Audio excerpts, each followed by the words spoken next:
For the third time in 3 weeks, an earthquake has rattled eastern Ontario and western Quebec. Earthquakes Canada confirms a magnitude 3.5 earthquake struck northeast of Shawville just after 1:30 this morning.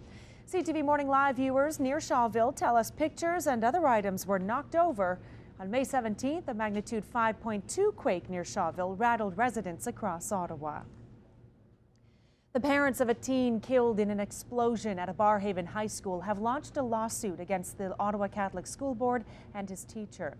Eric Layton died in May of 2011 after an oil drum he was cutting during shop class at Mother Teresa High School exploded. The Layton family has filed a lawsuit seeking $400,000 in damages and $30,000 in lost wages. The board was fined $275,000 after pleading guilty last August to violations of provincial safety standards. An Ottawa man who died after being stabbed in an Orleans home will be laid to rest today. A funeral will be held at the sacred space of the Beechwood National Memorial Centre this afternoon for Michael Wassil.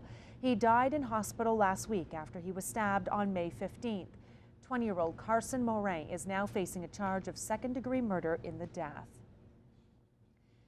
Well, you could have more patios to choose from at Elgin Street restaurants this summer. A report for the Transportation Committee recommends Council approve sidewalk patios for Johnny Farina's, The Standard, Hooley's Pub, and Town. Staff are proposing the plan despite concerns from residents about the smaller width of the sidewalk. Councillor Diane Holmes supports the plan and suggests the city look at allowing patios in the parking lane of Elgin Street. Prime Minister Stephen Harper's former chief of staff will receive a golden handshake from Canadian taxpayers as he leaves Parliament Hill.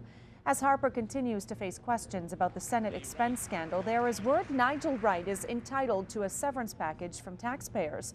It could be worth more than the $90,000 he gave Senator Mike Duffy to repay improperly claimed expenses. Wright resigned from the Prime Minister's office last week. Residents of the U.S. Midwest are cleaning up after a second straight day of wicked weather. There were tense moments in eastern Nebraska where as many as 14 tornadoes were reported yesterday. On Tuesday, about 24 twisters touched down in several states. And there is amazing video from Illinois where a torrential rainstorm caused flooding inside a college campus. About 100 millimeters of rain fell in less than an hour, forcing open the doors of the main entrance. And here in Ottawa, you may want to find ways to keep cool this weekend. Hot and humid weather is on the way. A system moving into our region today will bring humid temperatures over the next couple of days. With the humidex, it'll feel more like 34 degrees. Paramedics remind you to drink plenty of water, limit physical activity outside, and reduce your time in the sun.